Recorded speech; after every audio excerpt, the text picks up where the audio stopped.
বাঁচানো গেল না, রাজধানীতে মৃত ভেবে কবর দেওয়ার সময় কেঁদে ওঠা শিশু মরিয়মকে। 6 দিন চিকিৎসাধীন থাকার পর বুধবার রাতে মারা যায় ঢাকা মেডিকেলে। রাজধানীর পঙ্গু হাসপাতালে র্যাবের অভিযানে 11 দালাল আটক। চকবাজারে ভেজাল শিশু খাদ্য ও চকলেটের রমরমা ব্যবসা। আটক 2, 18 লাখ টাকা জরিমানা। করোনায় 6ষ্ঠ থেকে 10ম শ্রেণী পর্যন্ত অটো প্রমোশন। দুর্বলতা কাটাতে নভেম্বর থেকে সাপ্তাহিক অ্যাসাইনমেন্ট। সুরাহা হয়নি বিশ্ববিদ্যালয় পড়ুয়াদের ভাগ্য। এবং মহাপঞ্চমীর বোধনের মধ্য দিয়ে শুরু হলো শারদীয় দুর্গোৎসব। সন্ধ্যার পর মণ্ডপে ঢুকতে পারবেন না দর্শনার্থীরা।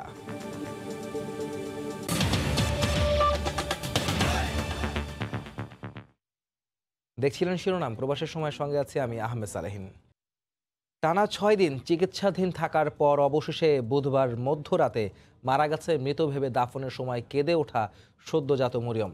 রাত 11:30টায় ঢাকা মেডিকেল কলেজ হাসপাতালের আইসিইউতে চিকিৎসাধীন অবস্থায় শিশুটি মারা যায়। গত শুক্রবার 16ই অক্টোবর ভোরে ঢাকা মেডিকেলে জন্ম নেয় শাহিনুর ইয়াসিন দম্পতির কন্যা মরিয়ম। নির্দিষ্ট সময়ের আগে জন্ম নেওয়া শিশুটিকে মৃত্যু সনদ দেয় হাসপাতাল কর্তৃপক্ষ। এরপর বাবা ইয়াসিন রায়ের বাজার কবরস্থানে দাফনের জন্য কবরে নামাতে গেলে নড়ে ওঠে মরিয়ম। পরে আবারও নিয়ে আসা হয় ঢাকা মেডিকেলে। শিশুটি আশঙ্কাজনক অবস্থায় থাকায় ভর্তি করা হয় আইসিইউতে। পরে এই ঘটনায় গাফলতি তদন্তে হাসপাতাল কর্তৃপক্ষ একটি কমিটি গঠন করে। যে কমিটির প্রতিবেদন অনুযায়ী ঢাকা মেডিকেল কলেজ হাসপাতালের পরিচালক এই ঘটনার জন্য নিজেদের চিকিৎসক ও হাসপাতালের ব্যর্থতাকে দায়ী করেন।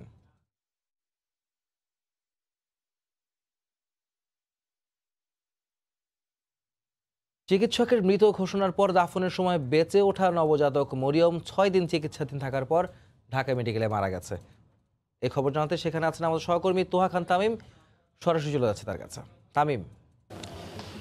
সালেহিন, শিশু মরিয়ম আজকে সারাদিনই কিন্তু বেশ খারাপ অবস্থায় ছিল। অর্থাৎ আজ সারাদিনই কিন্তু তার যেই হৃদস্পন্দন, সেই হৃদস্পন্দন চিকিৎসকরা পাচ্ছিলেন না এবং শেষ মুহূর্তে অর্থাৎ আরও সন্ধ্যার পরে আরও খারাপ অবস্থার দিকে যায় এবং রাত্রি ঠিক 11:30টার দিকে তাকে মৃত ঘোষণা করেন ঢাকা মেডিকেল কলেজ হাসপাতালে। মৃত ঘোষণা এর পরে আবার জীবিত হয়ে ওঠা, এই বিষয়টি কিন্তু সারা দেশব্যাপী বেশ সমালোচিত আলোচিত হয়ে ওঠে এবং চাঞ্চল্যের সৃষ্টি করে। তার ফলশ্রুতিতে কিন্তু ঢাকা মেডিকেল কলেজ হাসপাতাল এই ব্যাপারে একটি তদন্ত কমিটি গঠন করে 4 সদস্য বিশিষ্ট এবং গতকালকে সেই তদন্ত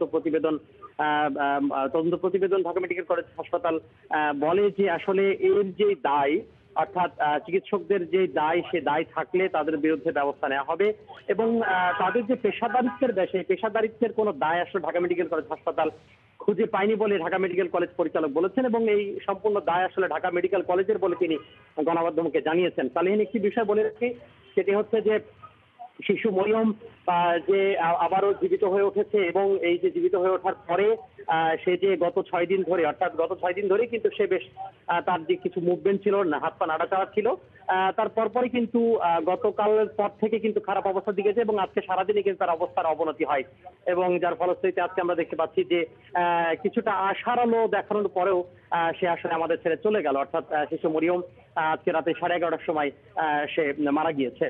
তো তার বাবা ইয়াসিন, তার সাথে কথা হয়েছে, তারা আর কিছুক্ষণের মধ্যেই হাসপাতালের যে আনুষঙ্গিক যে কার্যক্রম, সেই কার্যক্রম শেষ করে ছাড়পত্র দিয়ে তাকে আসলে দাফনের ব্যবস্থা করা হবে। আমরা যত জেনেছি যে রায়েরবাগ যেই কবরস্থান রয়েছে মোহাম্মদপুরে, সেই মোহাম্মদপুরে শিশুটার তাকে দাফন করা হবে বলে আমরা জানতে পেরেছি। তো এই মুহূর্তে আসলে ভেতরে নিবিড় পরিচর্যা কেন্দ্র থেকে এখনো শিশুটিকে বের করা হয়নি। তাকে বের করা আসলে যে প্রক্রিয়া, সেই প্রক্রিয়া চলছে এবং পাশাপাশি যে আনুষঙ্গিক যে কাগজপত্র থাকে সেইগুলোই কিন্তু আসলে এখানে তারা প্রস্তুত করছেন হাসপাতাল কর্তৃপক্ষ। সালেহিন, আপনি জানেন যে তার জন্মের পরপরই তার যে হার্টবিট কিংবা তার যে মুভমেন্ট, নাড়াচাড়া বা কান্নাকাটি, সেটি কিন্তু কোনোটাই ছিল না। তারপরে কিন্তু তাকে অক্সিজেন দেওয়া হয়, এরপরে তারপরেও কোনো সাড়া পায়নি। এরপরে তাকে তার মায়ের কোল দেওয়া হয়, তারপরেও কিন্তু সাড়া পায়নি। তার ফলশ্রুতিতে কিন্তু তাকে মৃত বলে ঘোষণা করা হয়। তো যেহেতু 6 মাসে তার জন্ম হয়েছে এবং 26 সপ্তাহ, তো ডাক্তার প্রধান থেকে বলছিলেন যে তার যে আনুষঙ্গিক শারীরিক যে সক্ষমতা, সেটি আসলে অপরিপক্ক ছিল, অপূর্ণ ছিল, যার ফলশ্রুতি কিন্তু সে আসলে ঝুঁকির মধ্যে ছিল প্রথম থেকেই। তো এই ছিল সালেহিন ঢাকা মেডিকেল কলেজ থেকে আমাদের সবশেষ। চিকিৎসকের মৃত ঘোষণার পর দাফনের সময় বেঁচে ওঠা নবজাতক মরিয়ম 6 দিন চিকিৎসাধীন থাকার পর ঢাকা মেডিকেলে মারা গেছে এবং সেই খবর জানাতে আমাদের সঙ্গে সরাসরি যুক্ত হয়েছিলেন আমাদের সহকর্মী তোহা খান তামিম। ঢাকার ধামরাইয়ে মসজিদের সামনে থেকে শারীরিক প্রতিবন্ধী নবজাতক উদ্ধার করা হয়েছে। ছেলে শিশুটি সুস্থ রয়েছে বলে জানিয়েছেন চিকিৎসক। নবজাতকটি দত্তক নিতে আগ্রহী অনেকে, তবে আদালতের সিদ্ধান্তে শিশুটিকে দত্তক দেওয়া হবে বলে জানিয়েছে সমাজসেবা অধিদপ্তর। মঙ্গলবার রাতে ধামরাইয়ের একটি মসজিদের সামনে নবজাতক একটি ছেলে শিশুকে কান্নারত অবস্থায় দেখতে পান স্থানীয়রা। খবর পেয়ে ঘটনাস্থল থেকে শিশুটিকে উদ্ধার করে ধামরাই স্বাস্থ্য কমপ্লেক্সে ভর্তি করে পুলিশ। শিশুটিকে দত্তক নিতে আগ্রহী এক দম্পতি বুধবার দুপুর পর্যন্ত বুকে আগলে রাখেন।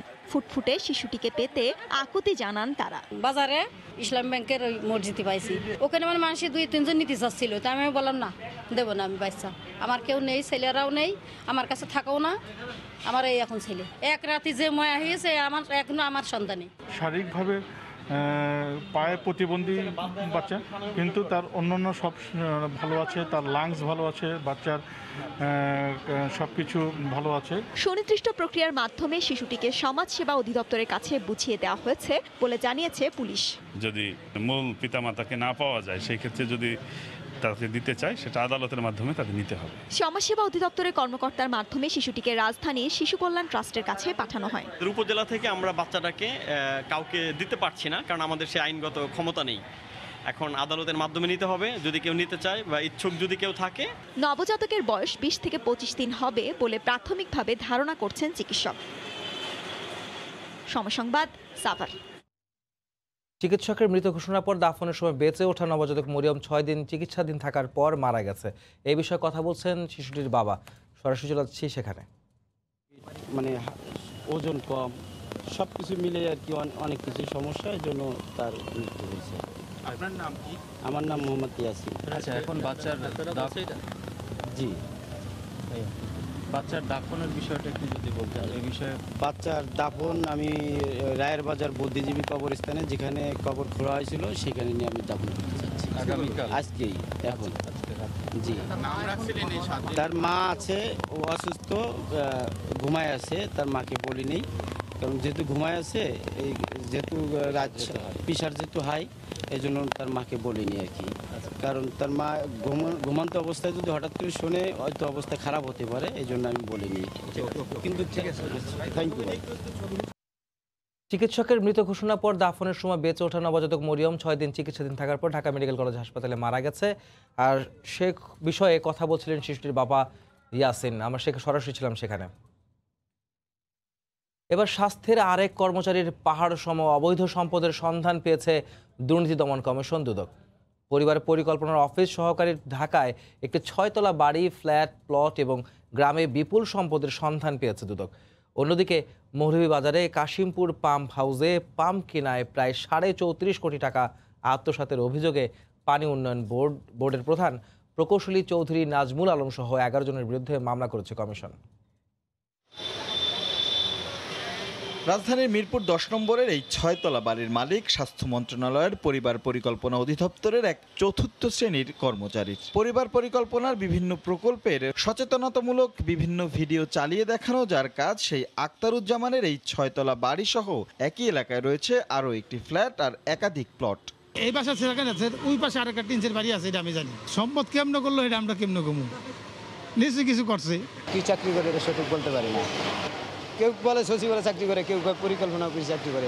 ময়মনসিংহে তার নিজ গ্রামে আরও বেশ অবৈধ সম্পদের সন্ধান পেয়েছে দুদক। এরই মধ্যে এসব সম্পদের উৎস জানতে চিঠি দিলেও তার জবাবে সন্তুষ্ট নয় প্রতিষ্ঠানটি। তাই গণপূর্ত বিভাগকে সঙ্গে নিয়ে বুধবার সরেজমিনে যৌথ অনুসন্ধানে যায় দুদক। প্রায় 2.5 ঘন্টা আক্তারের দেয়া তথ্য উপাত্ত মিলিয়ে দেখেন তারা।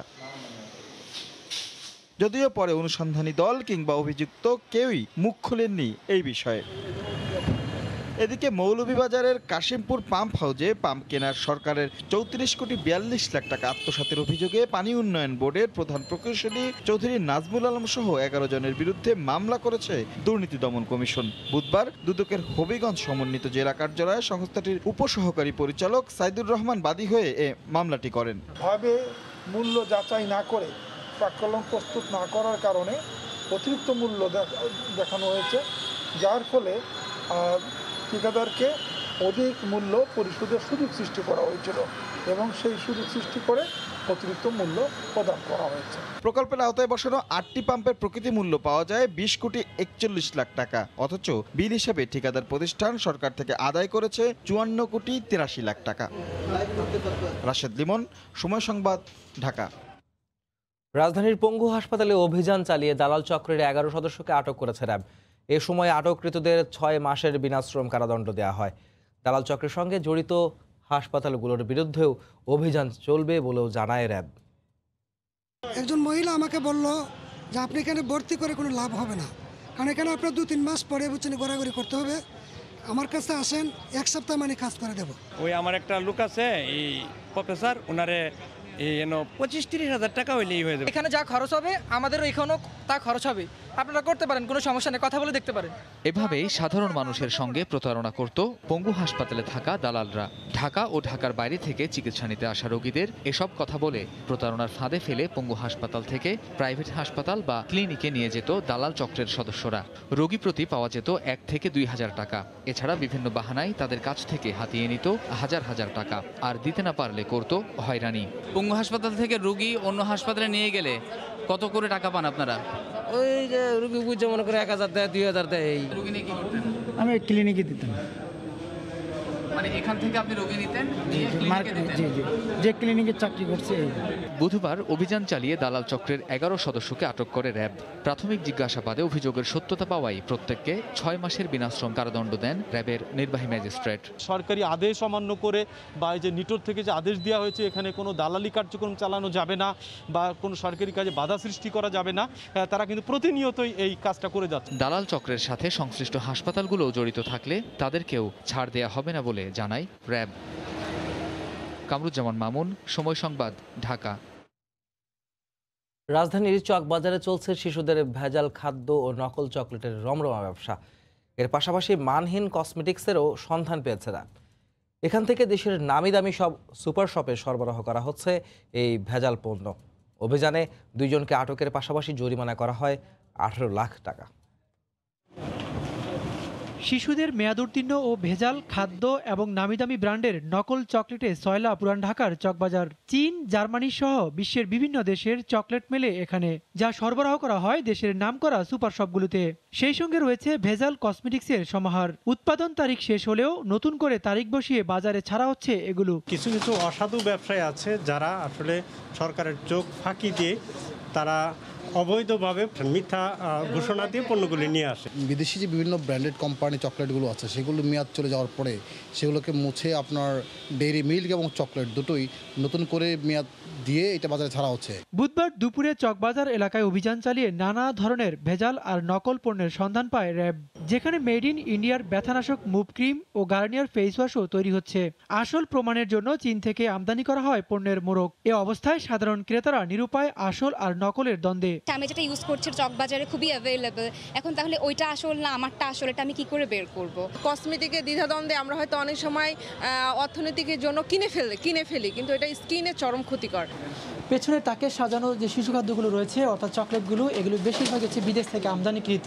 এই চকলেটগুলো এখান থেকেই সারা দেশের যে নামি দামি সুপার শপগুলো রয়েছে সেখানে বিক্রি করা হয়। সমস্যা হচ্ছে এই চকলেটগুলোর বা এখানে যে পণ্যগুলো রয়েছে এগুলো কোনোটারই আসলে উৎপাদন তারিখ নেই। এখান থেকে নতুন করে উৎপাদন তারিখ বসিয়ে সরবরাহ করা হয় দেশের বিভিন্ন নামি দামি সুপার শপে। ওবায়দুল্লাহ মামুন, সময় সংবাদ, ঢাকা। এবার বার্ষিক পরীক্ষা ছাড়াই পরের ক্লাসে উঠছেন মাধ্যমিকের শিক্ষার্থীরা। তবে শিক্ষার্থীদের পড়াশোনায় ঘাটতি যাচাই করতে 30 দিনের সংক্ষিপ্ত পাঠ্যসূচি থেকে সাপ্তাহিক অ্যাসাইনমেন্ট দেওয়া হবে। বুধবার ভার্চুয়াল সংবাদ সম্মেলনে এই কথা জানান শিক্ষামন্ত্রী ডাক্তার দীপুমণি। স্বাস্থ্য ঝুঁকি নিয়ন্ত্রণে আসলেই কেবল শিক্ষা প্রতিষ্ঠান খোলা হবে বলে জানান তিনি। নতুন এই সিদ্ধান্তে শিক্ষার্থী ও অভিভাবকরা মিশ্র প্রতিক্রিয়া জানিয়েছেন। দেশে প্রথম কোভিড-19 আক্রান্ত শনাক্তের 9 দিনের মাথায় 17 মার্চ থেকে বন্ধ ঘোষণা করা হয় সব শিক্ষা প্রতিষ্ঠান। স্বাস্থ্য ঝুঁকির কারণে বাতিল করতে হয় প্রাথমিক শিক্ষা সমাপনী ও জুনিয়র স্কুল সার্টিফিকেট পরীক্ষা। এইচএসসিতেও পরীক্ষা না নিয়ে মূল্যায়ন হচ্ছে ভিন্ন পদ্ধতিতে। এবার বলা হলো মাধ্যমিক পর্যায়ের শিক্ষার্থীরাও বার্ষিক পরীক্ষা ছাড়াই পরের ক্লাসে উত্তীর্ণ হবেন।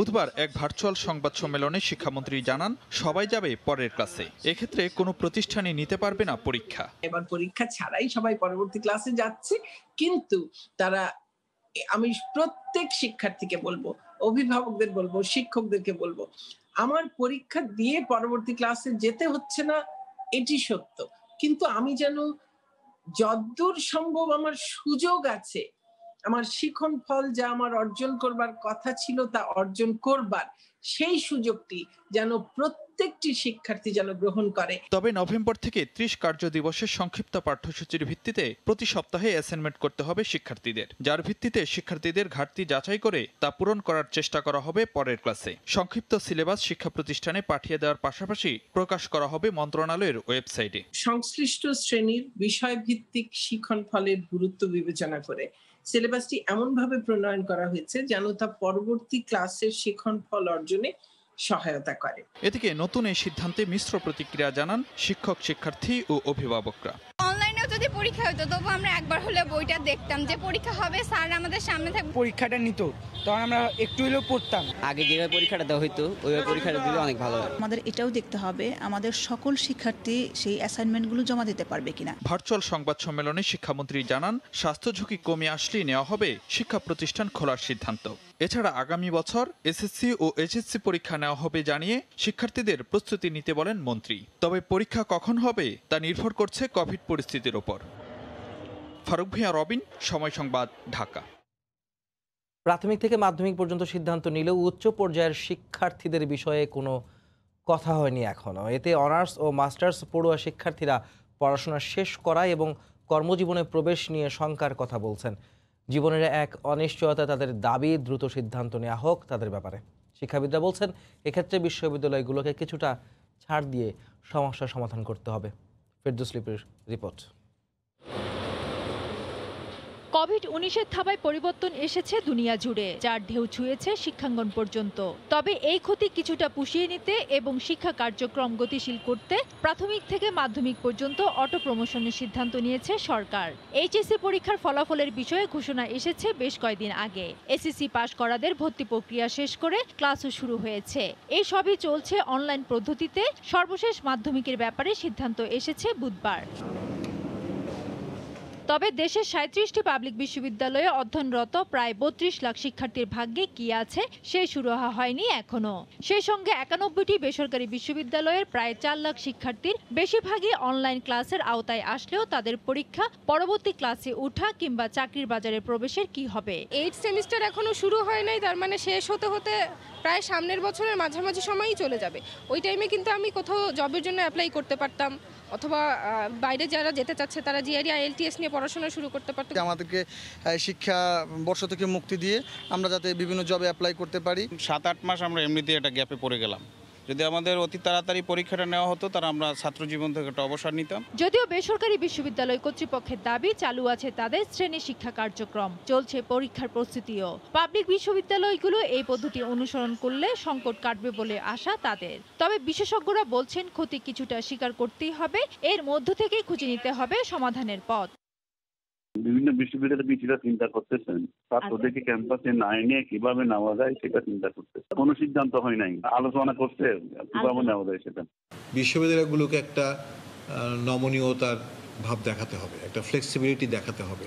সবচেয়ে বড় প্রবলেম হয়ে গেছে জাতীয় বিশ্ববিদ্যালয়ের আন্ডারে যে কলেজগুলো আছে এদের জন্য কেন্দ্রীয় নির্দেশনা দরকার আছে। এরই মধ্যে সরকারি উচ্চ পর্যায় থেকে চাকরির বয়স 3 মাস বাড়ানোর ঘোষণা আসলেও করোনার কারণে সময় কেটে গেছে সব মিলিয়ে 7 মাস।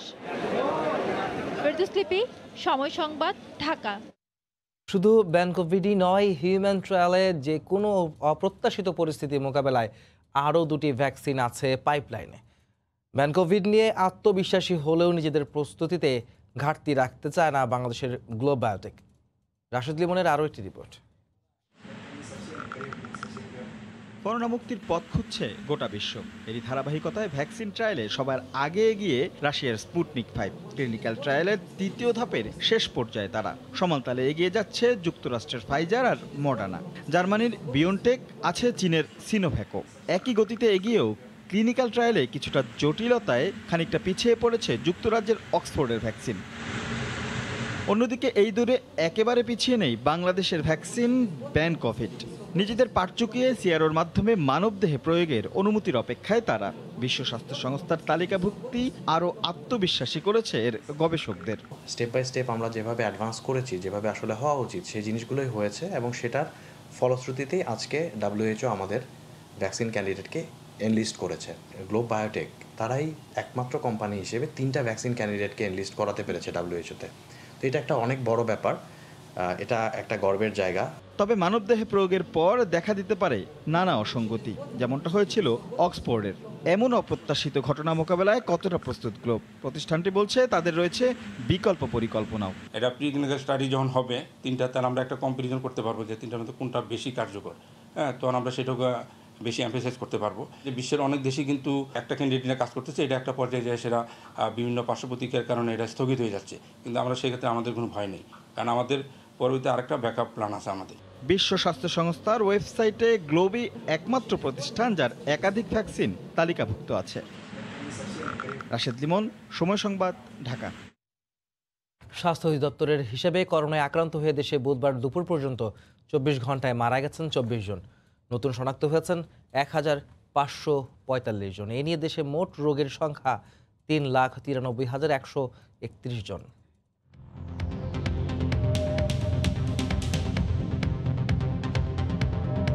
দেশে একদিনে নমুনা পরীক্ষা করা হয়েছে 14,086 জনের। এ পর্যন্ত মোট নমুনা পরীক্ষা হয়েছে 22,06,411 জনের। 24 ঘন্টায় নতুন করে 1,545 জনের দেহে করোনা শনাক্ত হয়েছে।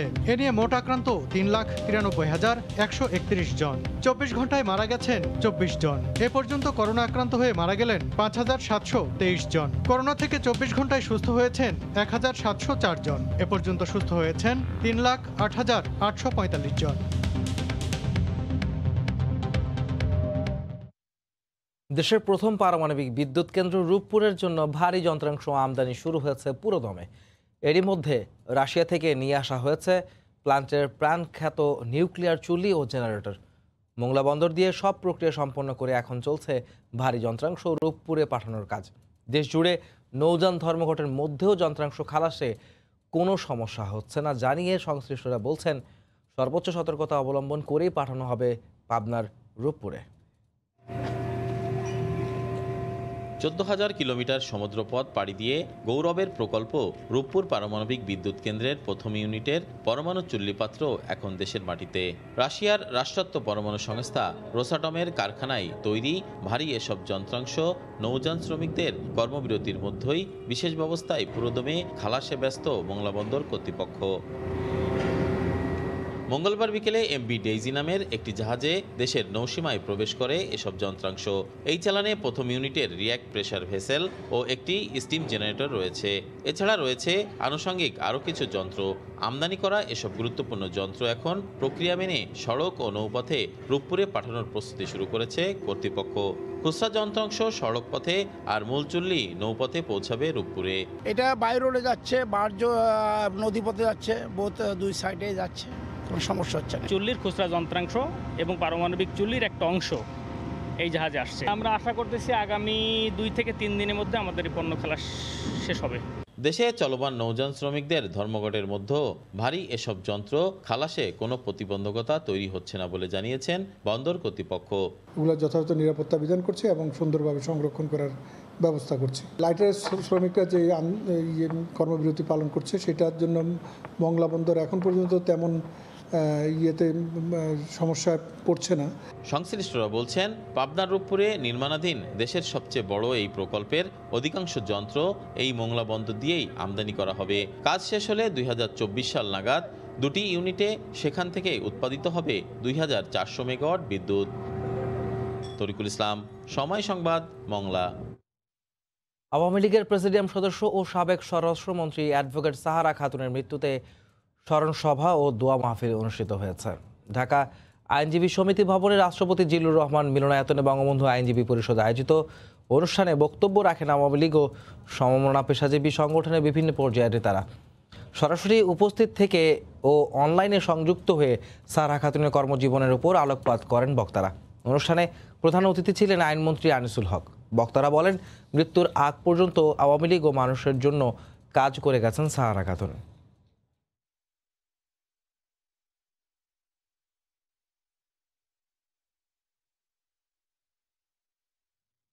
রাজধানীকে ঝুলন্ত তার মুক্ত করে মাটির নিচে নিতে কাজ শুরু হয়েছে। বুধবার দুপুরে রাজধানীর জিগাতলা থেকে কাজ শুরু করে আইএসপিএবি এবং কোয়াব।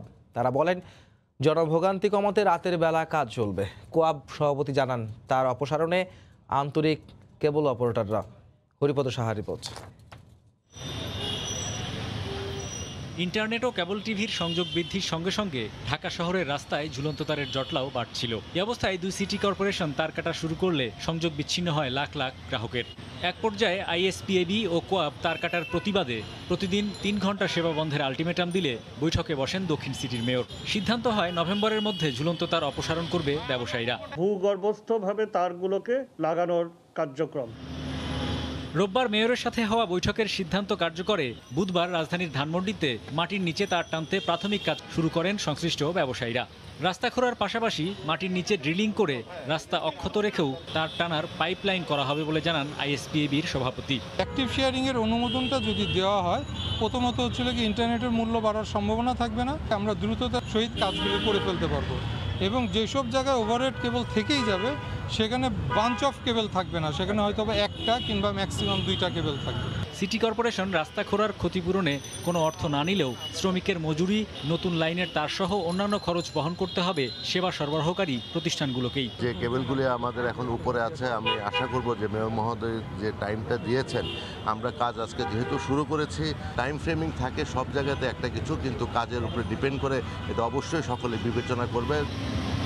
মাটির নিচে লাইন তৈরির কাজ শেষ হলে ঝুলন্ত তার কাটা হবে। এতে গ্রাহক সেবা বিঘ্নিত হবে না বলে জানান ব্যবসায়ীরা। হরিপদ সাহা, সময় সংবাদ, ঢাকা। বিল জলাশয়ের পানি শুকিয়ে যাওয়ায় নওগাঁর আড়ত দেশীয় মাছের সরবরাহ বেড়েছে। তবে সরবরাহের সঙ্গে চাহিদা বাড়ায় সব ধরনের মাছের দাম কেজিতে 20 থেকে 30 টাকা বাড়তি। এতে খুশি মাছ চাষিরা। ব্যবসায়ীরা বলছেন, ইলিশ না থাকায় দেশীয় মাছের চাহিদা ঊর্ধ্বমুখী। নওগাঁ থেকে এমআর রকির রিপোর্ট। ভোরে পাইকারদের হাকডাকে জমে ওঠে মহাদেবপুর শিবগঞ্জ মোড়ের পাইকারি মাছের আড়ত। নদী জলাশয়ের পানি শুকিয়ে যাওয়ায় দেশীয় মাছের সরবরাহ বেড়েছে। মাছের সরবরাহ বাড়লেও চাহিদা বেশি থাকায় গেল সপ্তাহ থেকে দাম বেড়েছে। আর মাছের দর বাড়ায় বন্যার ক্ষতি কাটিয়ে উঠছেন মাছ চাষিরা। বাজারে দাম ছিল না গত কয়েকদিন আগে, এখন একটু দাম পাচ্ছি। ইলিশ মাছ বন্ধ হওয়ার পর বাংলা মাছের দাম বেশি, কাতলা, রুই এগুলোর দাম বেশি। রুই প্রতি কেজি 180 টাকা, কাতল 190 টাকা, মৃগেল 160 টাকা, সিলভার কাপ 110 টাকা, শিং মাগুর 350 টাকা, বোয়াল 400 টাকা, কই 120 টাকা, টাকি 100 টাকা। ব্যবসায়ীরা বলছেন, গেল সপ্তাহের তুলনায় সব মাছের দর 20 থেকে 30 টাকা পর্যন্ত বেড়েছে। এই সপ্তাহে মাছের দাম আরো বৃদ্ধি পেয়েছে এবং সামনের সপ্তাহ আরো বাড়ার সম্ভাবনা বেশি আছে। মাছের আমদানি বাড়ছে, দামও একটু বাড়ছে এবং পুকুরের মাছের আমদানি বাড়ছে, দামও আগের চেয়ে একটু বাড়তি। দিনে 700-800 হাজার কামাই হচ্ছে। সপ্তাহে প্রায় অর্ধ কোটি টাকার মাছ বেচা কিনা হলেও নিজস্ব জায়গা না থাকায় ভোগান্তিতে কারবার করতে হচ্ছে বলে জানায় ব্যবসায়ী সমিতি। আমরা ভাড়াটিয়া জায়গায় থাকি এবং সরকারকে খাজনা 16 আনা দিয়ে দিই। আমরা যদি আরো সরকারিভাবে জায়গা পাতাম, আমাদের মাছ বেচা কিনা করা আরো সুবিধা হতো। জেলায় 18,000 নিবন্ধিত চাষি মাছ উৎপাদনে জড়িত। এমআর রকি, সময় সংবাদ, নওগাঁ। লাফিয়ে লাফিয়ে বাড়ছে জার্মানিতে করোনায় আক্রান্তের সংখ্যা। দেশটিতে প্রায় প্রতিদিনই আক্রান্তের সংখ্যা আগের দিনের রেকর্ডকে ছাড়িয়ে যাচ্ছে। এদিকে সংক্রমণের দ্বিতীয় ঢেউয়ে কর্মহীন হওয়ার আশঙ্কায় প্রবাসী বাংলাদেশিরা। জার্মানি থেকে বিস্তারিত জানাচ্ছেন বিটু বড়ুয়া। দিন যতই গড়াচ্ছে, ইউরোপের অন্যান্য দেশের মতো জার্মানিতেও ভয়াবহ আকার ধারণ করছে মহামারী করোনা। সকালে 4,000 তো বিকেল গড়াতেই সেই আক্রান্তের সংখ্যা গিয়ে দাঁড়ায় 6,000-এর উপর। সংক্রমণের হঠাৎ এমন ঊর্ধ্বগতিতে জার্মানির সাধারণ নাগরিকরা রয়েছেন নানা সংখ্যায়। দেখুন, আমি মনে করি না যে রাস্তায় সমাবেশ বা জনসমাগম করার ফলে করোনা সংক্রমণ বেড়ে যাবে, বরং অপরিকল্পিত বিয়ের অনুষ্ঠানে অংশ নেওয়া কিংবা অবৈধ পার্টি বা ডিস্কোতে যাওয়া বা পানশালাতে আড্ডায় সংক্রমণের বড় কারণ। die respektieren die Meinung. এদিকে দ্বিতীয় ধাপের সংক্রমণে ভবিষ্যৎ অন্ধকার দেখছেন কর্মজীবী প্রবাসীরা। প্রথম দফা থেকে সব প্রবলেমগুলো কাটিয়ে উঠতে পারার আগেই দেখা যাচ্ছে দ্বিতীয় দফাটা অলরেডি শুরু হয়ে গেছে। তো সেই ক্ষেত্রে বাংলাদেশিরা আমরা যে এখানে যারা আছে অথবা প্রবাসীরা যারা আছে তারা একটা ফাইন্যান্সিয়াল ক্রাইসিসে পড়বে এবং তারা যারা ফ্যামিলিকে সাপোর্ট দিতে হচ্ছে বাংলাদেশে তারাও একটা বড় ধরনের সমস্যার সম্মুখীন হবে। এরই মধ্যে দেশটির রবার্ট কক ইনস্টিটিউট জানিয়েছে এখন পর্যন্ত করোনায় আক্রান্ত হয়ে মারা গেছেন ৯,৮৪২ জন। এছাড়াও নিবিড় পর্যবেক্ষণের শয্যাগুলোতে বাড়ছে করোনা রোগীদের সংখ্যা। জার্মানিতে সংক্রমণ হঠাৎ করে বেড়ে গেলেও আপাতত লকডাউনের কোনো পরিকল্পনা নেই বলে জানিয়েছেন জার্মান চ্যান্সেলর আঙ্গেলা ম্যার্কেল। তবে পরিস্থিতি অনুকূলে না আসলে আবারও কঠোর বিধিনিষেধ আরোপের পরিকল্পনা করে রেখেছেন জার্মানির রাষ্ট্রপ্রধান। জার্মানির বার্লিন থেকে বিটু বড়ুয়া, সময় সংবাদ। এদিকে আয়ারল্যান্ডেও হু হু করে বাড়ছে করোনা আক্রান্তের সংখ্যা। সংক্রমণ রোধে দ্বিতীয়বারের মতো লকডাউনের ঘোষণা দিলেন দেশটির প্রধানমন্ত্রী মিহেল মার্টিন।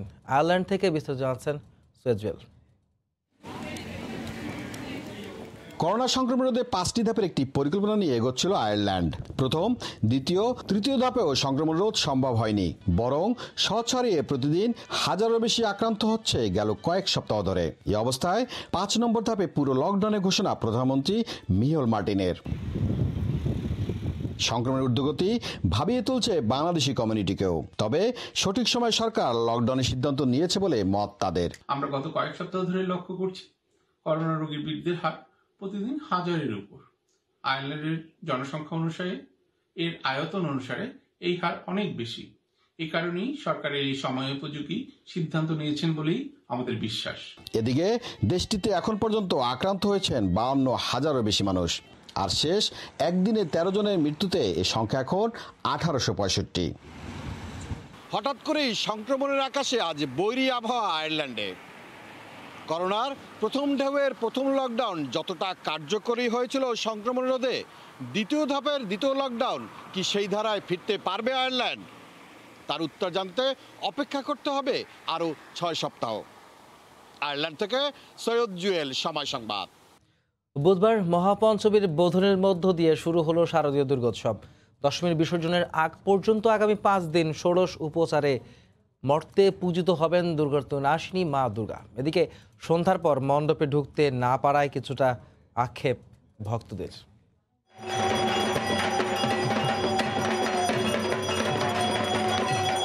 মহাপঞ্চমীতে মহামায়ার বোধন, শাঁখ, ঢাক, কাসর, ঘণ্টা ও উলুধ্বনিতে মুখর ঢাকেশ্বরীর পূজা মণ্ডপ। বুধবার সন্ধ্যায় ফুল, তুলসী, বেলপাতা ও নৈবেদ্যের থালায় আবাহন করা হয় দেবী দুর্গার। মঙ্গল ঘট প্রতিস্থাপন করে বোধন করা হয় শরতের শারদীয়াকে। এরপর ধূপ আর পঞ্চপ্রদীপে মঙ্গল আরতি শেষে আশীর্বাদ করা হয় ভক্তদের। আনুষ্ঠানিক কোনো কিছু না, প্রার্থনার মধ্যে শাস্ত্রিক মতো পূজাটা হবে। করোনা ভাইরাসের মহামারী থেকে মা আমাদের সেভাবে রক্ষা করবে, এটাই আমাদের প্রত্যাশা। এবার কিন্তু আমরা লিখেছি শারদীয় দুর্গা পূজা, অর্থাৎ উৎসবের অংশটা আমরা লিখিও নি, উৎসবের অংশটা করছিও না। মা, তুমি যে দোলায় এসেছো, আমাদের তুমি রক্ষা করে যেও, আমরা যেন মৃত্যু মুখে পতিত না হই। নিজেদের সুরক্ষায় সন্ধ্যায় পূজা মণ্ডপে দর্শনার্থীদের প্রবেশ না করার অনুরোধ জানিয়েছে ঢাকা মহানগর সার্বজনীন পূজা কমিটি। ডিসকারেজ করা হচ্ছে যে তারা সন্ধ্যার পরে লোকজন না আসে। মন্দিরে যারা কর্তব্য দায়িত্বে থাকবে তারা অবশ্যই থাকবেন, ভলান্টিয়ার যারা নিরাপত্তার ক্ষেত্রে যারা ব্যস্ত আছেন তারা অবশ্যই থাকবেন। আপনি আপনার লাইফটাকে কি করোনার কাছে আত্মসমর্পণ করবেন কিনা। উৎসবে থাকুক পরিমিতি, তবু পূজার উদযাপন হোক মহা সমারোহে, এমনটাই প্রার্থনা ভক্তদের। মৌসুমী মো, সময় সংবাদ, ঢাকা।